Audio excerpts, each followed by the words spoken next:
Ya estás en el aire, Oscar.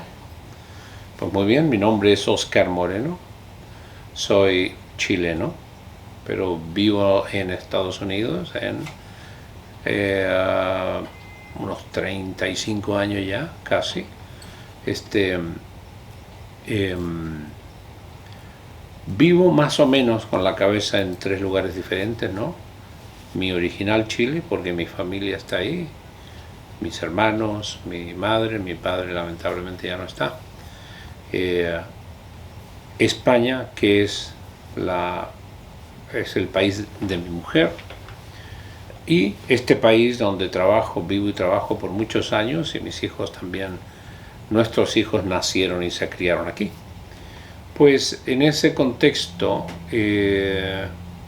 me hice lingüista con un doctorado en lingüística del español, con especialización en temas lingüísticos, ¿no? De lengua, eh, el rol de la gramática en el aprendizaje de la lengua, por ejemplo, y no solamente en el aprendizaje de la lengua, sino que también en la descripción lingüística de la lengua. Eh, una comprensión de lo que es la lengua, que es un concepto universal, no solamente se aplica al español, sino que a todas las lenguas, y desde ese punto de vista, ¿qué es la gramática? Como he dicho, tengo un doctorado en lingüística, me interesan los temas de lengua, me interesa, por ejemplo, en lo más vivencial, porque tengo hijos que son de una determinada categoría, ¿no? Eh, en este país estudio cómo se da el español en este contexto, o el castellano, como queramos llamarlo, eh, más internacionalmente reconocido como español. Eh, ¿Cuál es el lugar de la lengua en un contexto como este, que es lo que los sociolingüistas llaman un contexto de lengua en contacto? El español está en contacto con otra lengua que es la lengua mayoritaria, el inglés. Eh, ¿Cómo se posiciona el español? Bueno, sabemos que existe una diglosia social, definido así ya no el español, sino que el término diglosia de los finales de los años 50, ¿no? En que una lengua se especializa en ciertos contextos y funciones y la otra en otros contextos y funciones. En este país el español es típicamente, y todavía lo es, estamos en el 2023, la lengua de la casa, ¿no? Del hogar, de la familia, y el inglés es lo que se da en todos los demás contextos. Entonces, ¿qué es un bilingüe en Estados Unidos? Un bilingüe es una persona que precisamente, ¿no?, habla el español en su casa, por lo tanto, maneja muy bien todo lo que es lo lingüístico de la casa, del contexto familiar, del contexto íntimo, y por fuera maneja y también perfectamente todo lo que corresponde a la parte angloparlante. En ese sentido son bilingües. Propiamente hablando, los bilingües de situaciones de lenguas en contacto son bilingües, en el sentido de que hablan su lengua familiar en la casa y por fuera la otra lengua. Es interesante observar también que existe un correlato generacional. Las primeras generaciones, que en este caso serían mi mujer y yo, por ejemplo, mi mujer nació y se crió en España, vino a hacer un posgrado aquí a este país. El caso mío es similar, ¿no? Me crié en Chile, estudié en Chile y vine ya de adulto, bueno, relativamente, a los 28 o 27 años, a hacer un postdoc aquí también, un posgrado a este país.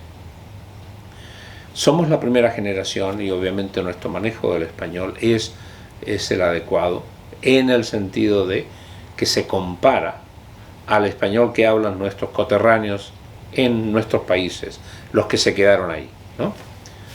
Nuestros hijos son la segunda generación, ellos son los que desarrollan su vida en este contexto de diglosia.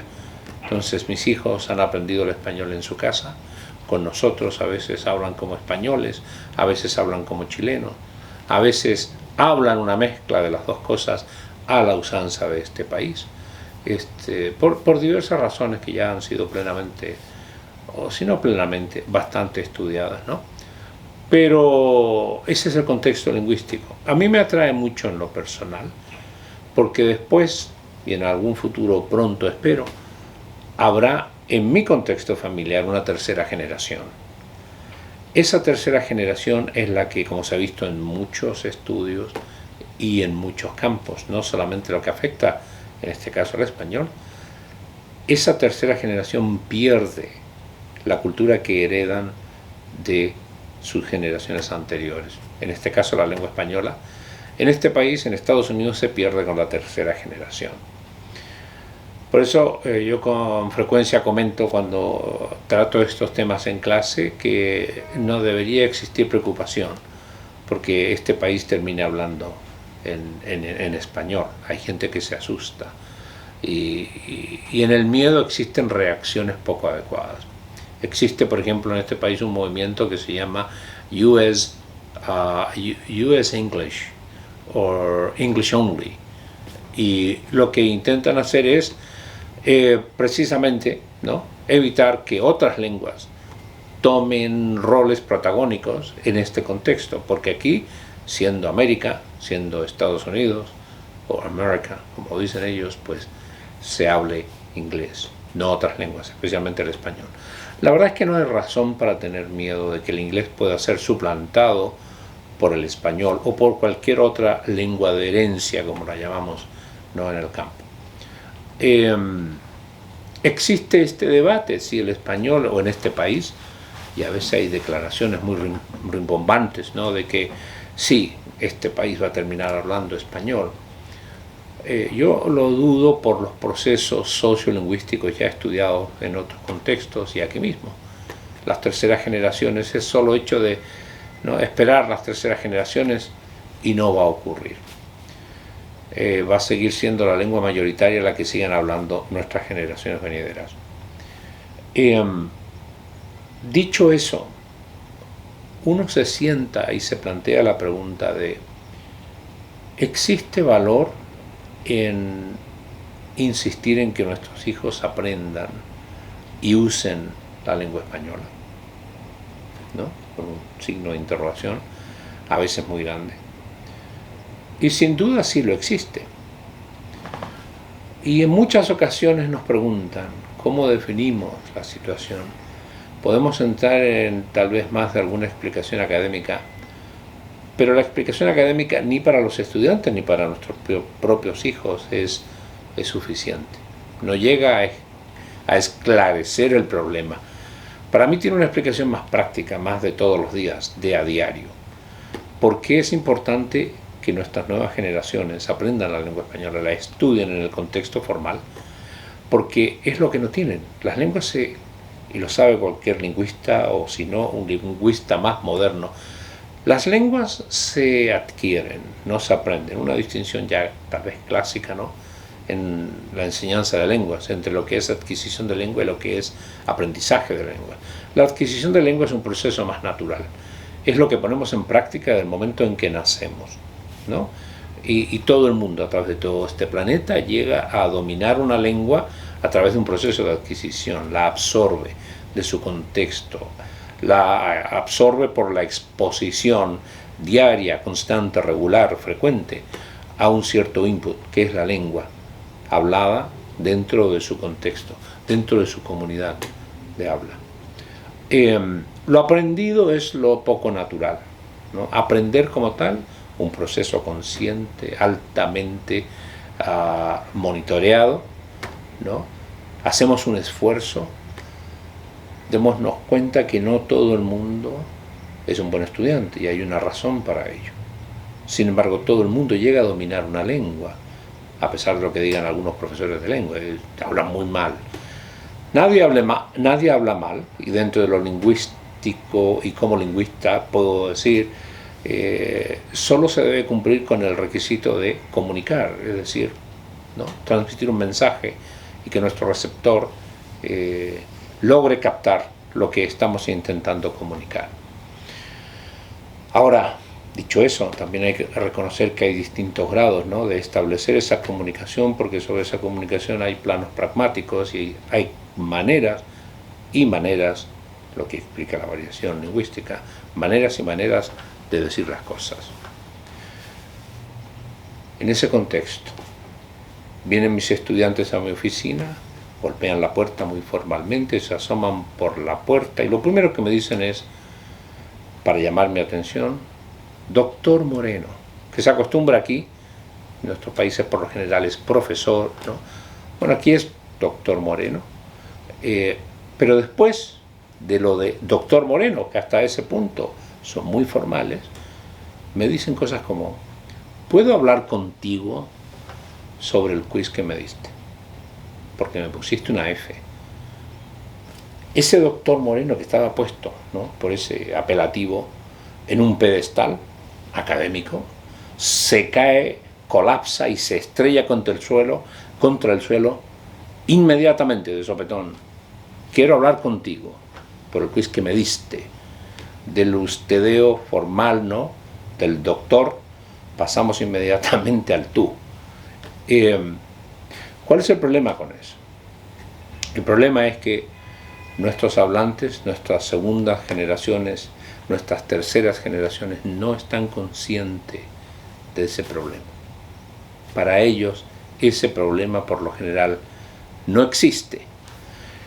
¿Qué ocurre desde el otro lado, del lado de las primeras generaciones? Con frecuencia las primeras generaciones se quejan de la mala educación de las nuevas generaciones.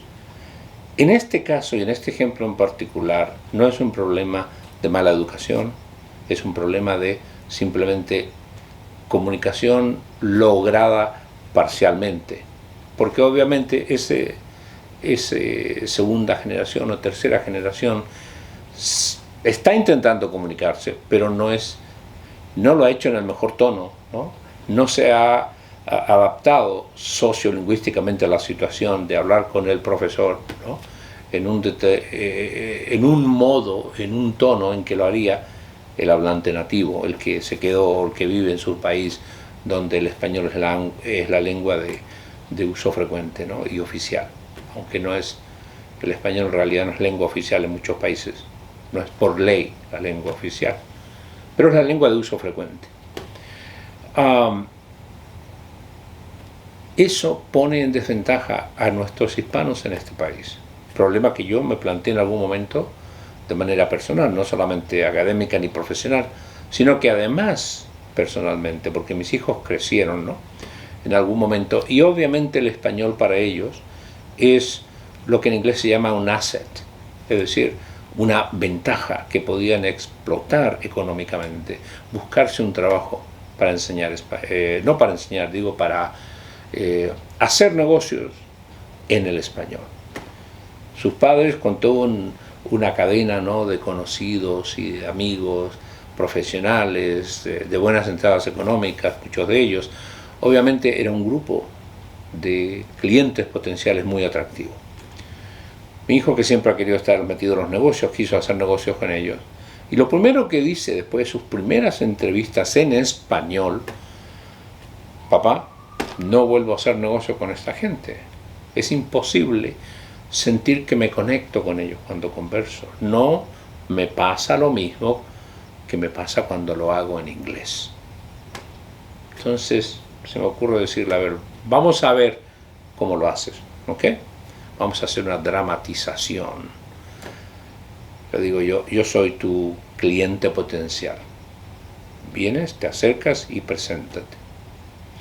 Viene mi hijo, se dispone a actuar, a dramatizar la situación, como lo había hecho en la vida real con sus primeros clientes. Me extiende la mano y me dice, hola, ¿cómo estás?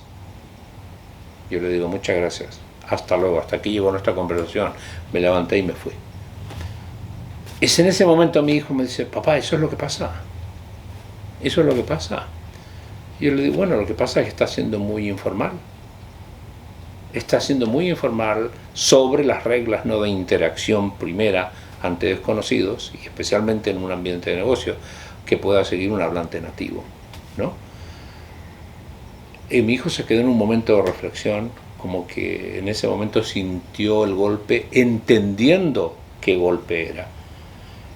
En su interacción con hablantes reales, no con potenciales clientes, Esto había sido no solamente un golpe fuerte, sino que además que no sabía de dónde venía ni por qué. Pero eso lo aclaró inmediatamente. El ejemplo que hice yo con su dramatización en aquel momento en la cocina de nuestra casa le permitió darse cuenta de cuál era en realidad el problema. Yo le dije en algún momento, y en algún momento cambiamos al inglés, pero para decirle simplemente que cuando él viene en una situación así de formal, le extiende la mano y dice, hola, ¿cómo estás? Es algo así como en inglés, hey bro, how you doing? Bro, es altamente informal, casual en el inglés.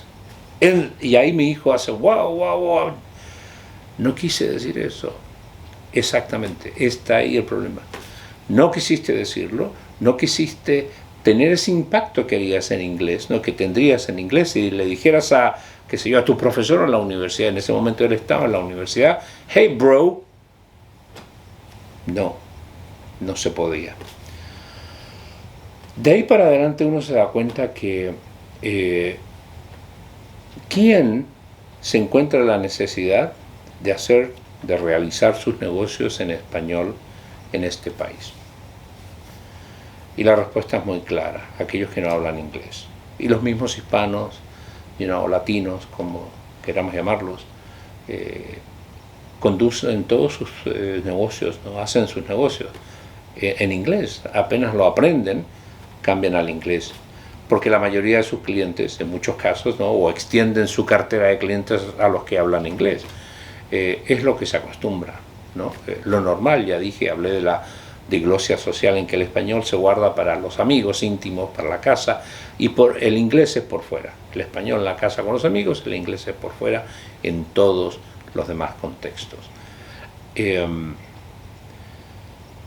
Hacer negocios en español ocurre en algunos lugares de este país. Por ejemplo, hay partes en Florida, Miami, por ejemplo, donde se puede llevar una vida completa, todo en español, en todos los contextos. Tal vez en alguna parte en Texas, tal vez en alguna parte en California. Por lo menos lo que yo he conocido de California y de Texas ha sido más bien en Spanglish, ¿no? Que es una mezcla de lenguas, que no es tampoco una mezcla caótica. Hay ciertos protocolos, hay ciertas, incluso reglas que se podrían escribir, que se puede decir en español o en una mezcla de las dos lenguas. La cosa es que quien necesita, ¿no?, mantener su vida, desarrollar su vida en español es aquel que todavía no ha llegado a dominar o a hablar, ¿no?, de alguna manera, hasta con cierta habilidad, el inglés. Pero nuestros hijos en esa situación de diglosia hablan una mezcla de lenguas que solamente la entiende aquel que habla inglés. Por lo tanto, y voy a contar aquí una anécdota que me ocurrió a mí a los 27 años en California, en la ciudad de Los Ángeles, 2 o 3 semanas de mi estadía en Los Ángeles. Yo vengo de Chile, hablante nativo del español, ¿no? Y golpea la puerta a un cubano, que era, como lo llaman en Los Ángeles, el manejador, ¿no? The manager del edificio, que en España sería algo así como el conserje. Y me dice, chico, con un fuerte acento cubano, chico, voy a vacunar la carpeta. Voy a vacunar la carpeta. Y yo digo, lo quedo mirando, ¿no?, sorprendido ante la situación y lo que estoy oyendo como hablante nativo. Voy a vacunar, voy a dar una vacuna a la carpeta, que para mí una carpeta es un folder que llamamos en inglés. A ver si tengo uno aquí a la mano. Es una carpeta, ¿no? Aquí tengo una carpeta. Yo sí, en español también le decimos carpeta. Esto es lo amarillo, esto es una carpeta, ¿no? Entonces, yo digo, entre hablantes nativos, este señor me dice que me viene a golpear la puerta porque le va a poner una vacuna a mi carpeta. Muy sorprendido, me quedo casi en blanco, le digo, bueno, pase a ver qué va a hacer, porque quería ver yo qué iba a hacer. Y va el señor y saca de una caja todo sus, ¿no?, herramientas, que en realidad era una aspiradora, porque va a aspirar la moqueta. Ese fue mi primer encuentro con el Spanglish. Lo mejor para mí hubiera sido, que es lo que le digo ahora a la gente, piensa en inglés y lo vas a entender, era piensa en inglés. Vacuum the carpet. Vacuum, vacunar. The carpet, la carpeta. Ese es el Spanglish, dije yo. Para poder entenderlo, tuve que ponerlo en inglés. Al decirlo en inglés, tuvo sentido. Pero aquella persona que viene de Latinoamérica, que son los que llegan, los recientes, ¿no? Las primeras generaciones que se mantienen llegando, desde mi punto de vista y como lingüista, son los que han mantenido el español en este país. Porque ellos son los que tienen la verdadera necesidad de seguir usando el español hasta cuando aprenden el inglés.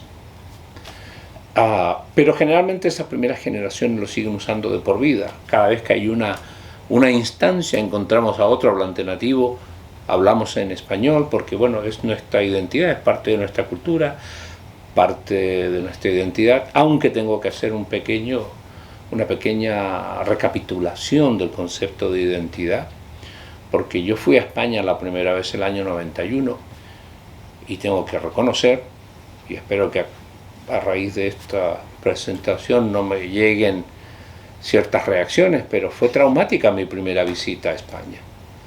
Y fue traumática no porque a la vez iba a presentar un artículo, una conferencia, sino que por lo que pasó en la reunión familiar en que iba a conocer a la que iba a ser mi familia española, porque me iba a casar con una española.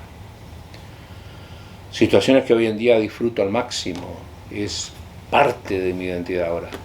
Pero resultó que mi primera visita a España en esos contextos informales, yo pensaba que estaba entendiendo, sin querer insulté a mucha gente, es decir, no llegábamos a realmente establecer una comunicación, esa comunicación era solamente aparente, excepto en los contextos formales.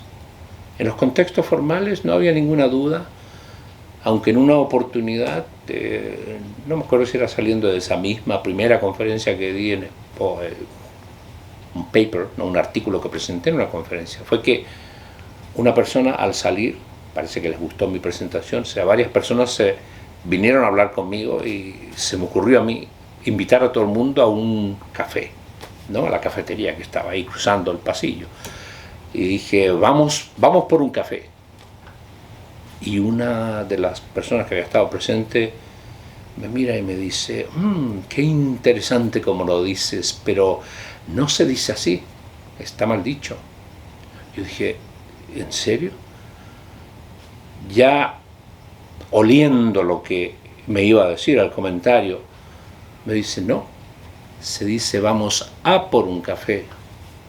Yo dije, qué interesante, porque en Latinoamérica, y somos ya unos 540 millones de personas, decimos vamos por un café, de la misma manera que vamos por cigarrillos o por tabaco. Pero bueno, no hay problema, seguimos siendo amigos. Esas anécdotas ocurrieron en el contexto íntimo de la familia, muchísimas veces multiplicado por 100 hasta que llegó el momento en que me sentí lo suficientemente en confianza para yo ya hablar como español en España. Cuando uno logra con éxito adentrarse en esa dimensión del lugar que nos recibe, ese lugar se convierte en parte nuestra, se convierte en parte de nuestra identidad. Hoy en día yo puedo encontrarme con un español en alguna parte y esa conexión es instantánea por la forma de hablar, por la forma de ser, que yo ya conozco y domino. Después de 30 y algo años yendo a España, ¿no? Pasando un mes o 2 meses, todos los veranos. Lo vivo con mis hijos, lo vivo con mi mujer, lo vivía con mis suegros, con quienes mantuve una excelente relación. Y eso es importante verlo porque muchas veces pensamos en el español como definitorio de nuestra identidad, cuando en realidad somos entre los mismos latinoamericanos muy diferentes unos de otros, con respecto a los españoles, muy diferentes unos de otros. Yo lo he comentado varias veces, pero yo me sentí más más tranquilo, menos quisquilloso en Estados Unidos que en España en mis primeras salidas de Chile. Muy bien. Tienes 5 minutos. Bien, pues Define eso que nos interesa, que somos españoles. Bueno, una parte del equipo somos españoles.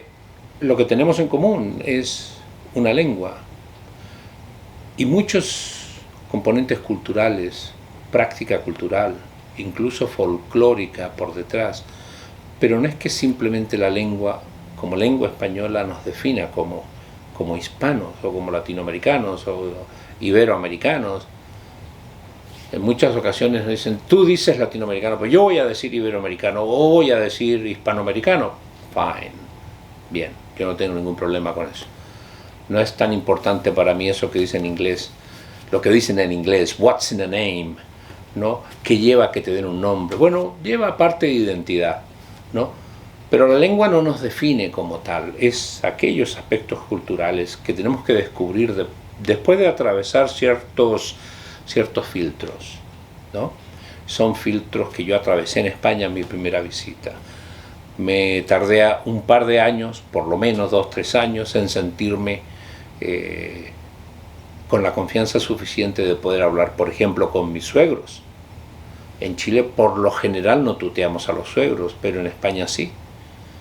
Mis padres fueron a España y la que iba a ser mi mujer en ese momento, lo primero que hace es hablar lo que a mis padres les parecía libremente con ellos, ¿no?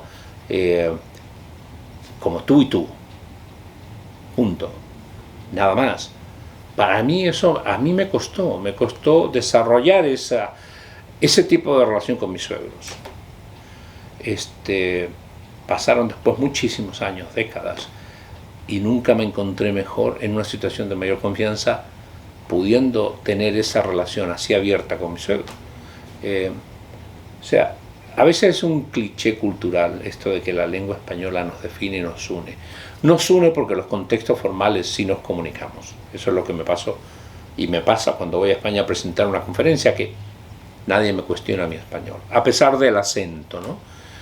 Pero en los contextos informales ahí es donde surgen las diferencias. Y eso, por lo menos en España, ya más o menos lo domino. Por eso España es parte mía hoy en día y lo disfruto completamente. Voy a mi Chile natal y me cuesta tal vez 3 o 4 días poder rechilenizarme y sentirme en esa confianza y en esa reacción automática para hablar con mi hermano, con mi hermana, con mi madre. Y de alguna manera recuperar mi identidad chilena. Qué bonito, Óscar. Espero que esta más reflexión que nada, ¿no? sea de alguna utilidad, pero son vivencias, no solamente la parte profesional, académica, ¿no? La especialización mía como lingüista, sino es más bien las vivencias. Todo lo que yo he estudiado, ¿no? Como doctor en lenguas, y para llegar a ser doctor en lengua española, lo he vivido y lo he podido vivir en este país, que es una situación de laboratorio. Eso es lo que tiene para un lingüista, por lo menos, que vivir en este país entre estas lenguas, ¿no? Es una situación de laboratorio. Recrea lo que ocurre en otros lugares en una mucho mayor extensión de tiempo, pero aquí lo vemos en una semana. Ocurre en una semana o en 2 semanas, en que yo descubrí, por ejemplo, el español de Estados Unidos. Así que, bueno, esa es mi experiencia de laboratorio, Óscar, en este país. Muchísimas gracias De por nada. tus conocimientos, por compartirlos con el proyecto Claroscuros y por prestarnos tu imagen, tus ideas, tu erudición Ha sido un placer. y tu sencillez.